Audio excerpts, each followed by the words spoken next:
Assalamualaikum warahmatullahi wabarakatuh.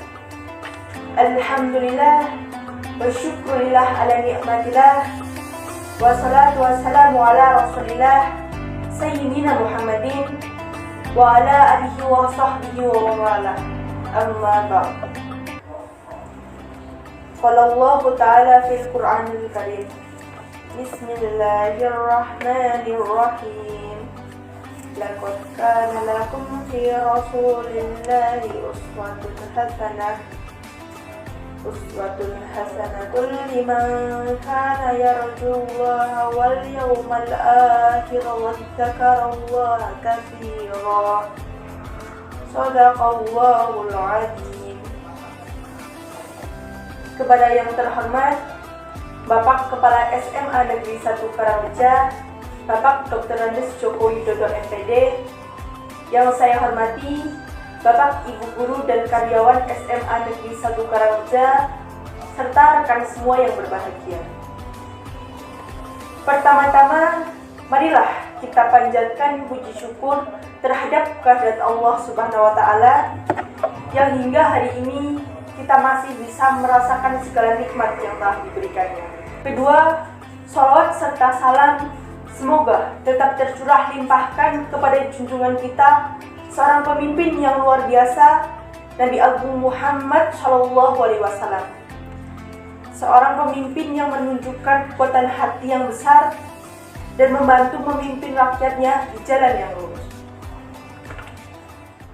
Maulaya sholli wa sallim daiman abada ala habibika khairil khalqi kullihim.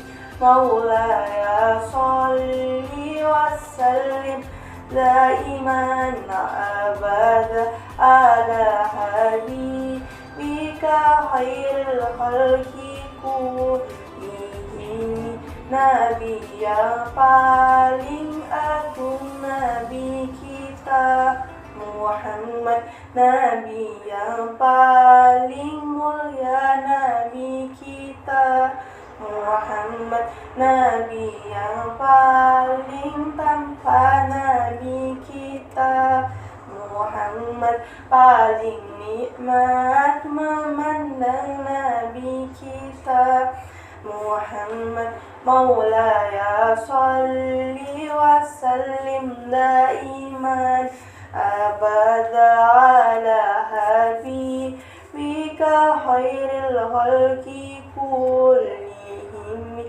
Hamba yang paling takwa, Nabi kita Muhammad. Hamba yang paling taat, Nabi kita Muhammad. Pimpinan para rasul, Nabi kita Muhammad. Mahkota para nabi-nabi kita Muhammad.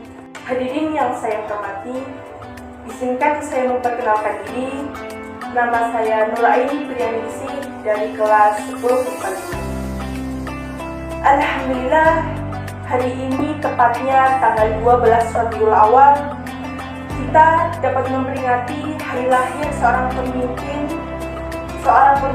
umat manusia yang merupakan suri tauladan yang baik dalam setiap hal dan merupakan rahmat bagi alam semesta.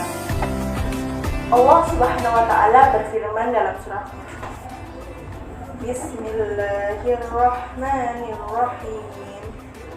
Laqad kana lakum fi rasulillahi uswatun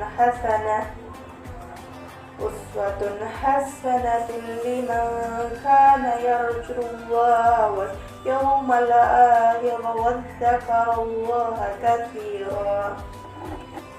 Yang artinya, sungguh telah ada pada diri Rasulullah itu suri tauladan yang baik bagimu, yaitu bagi orang yang mengharap rahmat Allah dan kedatangan hari akhir dan yang banyak mengingat Allah. Quran Surat Al-Ahzab ayat 21. Bagi kaum muslimin, kepemimpinan dan keindahan akhlak Rasulullah SAW sungguh memantik banyak perhatian setiap orang yang mengenalnya pada saat itu. Tampilan perilaku dan kesantunan beliau tercermin dalam sikap kesehariannya sebagai seorang pemimpin.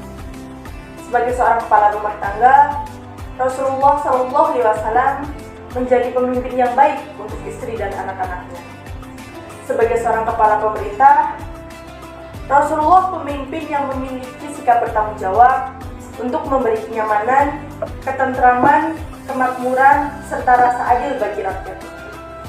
Demikian pula keluhuran akhlak beliau sebagai pemimpin utama. Khatamul Anbiya'i wal Mursalin yang diabadikan oleh Allah Subhanahu wa taala di dalam Al-Qur'an surat Al-Qalam ayat 4 yang berbunyi Bismillahirrahmanirrahim wa innaka la'alla khuluqin 'azim, yang artinya, dan sesungguhnya kamu Muhammad benar-benar berbudi pekerti yang agung. Dalam masa perjalanan mengemban amanah, kesantunan beliau senantiasa menjadi buah bibir kebaikan. Karenanya, ketika salah seorang sahabat bertanya kepada Siti Aisyah, "Ya umat mukminin, apa akhlak Rasulullah sedemikian indah perilakunya?" Kemudian Siti Aisyah pun menjawab, "Khuluquhul Qur'an, akhlaknya adalah Al-Quran." Hadirin yang berbahagia, semestinya kita belajar dengan mengambil teladan Rasulullah dibalik keberhasilan dan kesuksesannya dalam memimpin. Dalam satu riwayat dikisahkan, ketika beliau mengimami sholat berjamaah, para sahabat mendapati seolah-olah setiap beliau berpindah rukuk terasa susah sekali dan terdengar guncangannya. Seusai sholat, salah seorang sahabat Sayyidina Umar bin Khattab bertanya, "Ya Rasulullah, kami melihat seolah-olah baginda menanggung penderitaan yang amat berat. Sedang sakitkah engkau ya Rasulullah?" "Tidak ya Umar, alhamdulillah aku sehat dan segar," jawab Rasulullah. "Ya Rasulullah, mengapa setiap kali baginda menggerakkan tubuh, kami mendengar seolah-olah sendi-sendi tubuh baginda saling bergesekan? Kami yakin baginda sedang sakit," desak Sayyidina Umar konsentrasi. Akhirnya Rasulullah pun mengangkat jubahnya. Para sahabat pun terkejut ketika mendapati perut Rasulullah SAW yang kempis telah dililit oleh sehelai kain yang berisi batu kerikil sebagai penahan rasa lapar. Ternyata batu-batu kerikil itulah yang menimbulkan bunyi aneh setiap tubuh Rasulullah SAW bergerak. Para sahabat pun berkata, "Ya Rasulullah, adakah gila baginda menyatakan lapar dan tidak punya makanan? Kami tidak akan mendapatkannya untuk Tuhan." Baginda Rasulullah pun menjawab dengan lembut, "Tidak para sahabatku, aku tahu apapun akan kalian lakukan demi Rasulullah. Tetapi apa jawabanku nanti di hadapan Allah apabila aku sebagai pemimpin menjadi beban bagi umatnya? Biarlah rasa lapar ini sebagai hadiah dari Allah untukku, agar kelak umatku tak ada yang kelaparan di dunia ini, terlebih-lebih di akhirat nanti." Teramat agung pribadi Rasulullah SAW, sehingga para sahabat yang ditanya oleh seorang badui tentang beliau hanya mampu menangis karena tak sanggup untuk menggambarkan betapa mulia akhlak beliau SAW. Beliau diutus tidak lain untuk menyempurnakan akhlak manusia dan sebagai suri tauladan yang baik sepanjang zaman. Sikap kepemimpinan Rasulullah SAW selanjutnya adalah empati. Rasulullah SAW mengajarkan sikap empati ketika terjadi perang Khandaq. Beliau menempatkan dirinya pada posisi sahabatnya menggali parit dan menahan rasa lapar bersama para pengikutnya.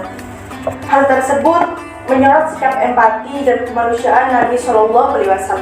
Selain itu, Nabi SAW tak hanya menerima nasihat seorang sahabat dalam hal membangun parit, beliau juga berhasil memberikan peran kepada para sahabat dan membagi pekerjaan di antara mereka.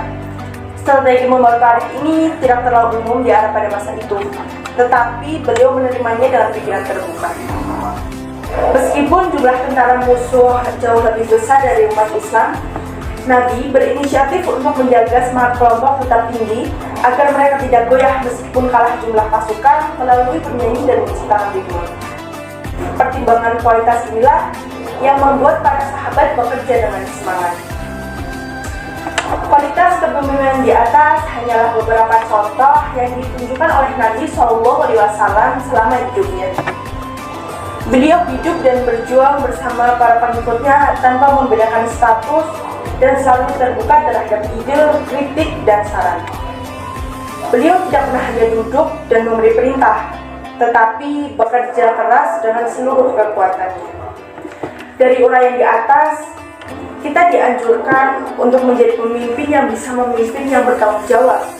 Yang selanjutnya, agar menjadi seseorang yang peduli dan berempati terhadap sesama manusia. Demikianlah uraian tentang sebagian contoh sikap kepemimpinan Rasulullah SAW yang wajib kita taudani yang dapat saya sampaikan. Apabila terdapat banyak kehilafan kata, saya mohon maaf sebesar-besarnya. Wabillahi taufiq wal hidayah. Wassalamualaikum warahmatullahi wabarakatuh.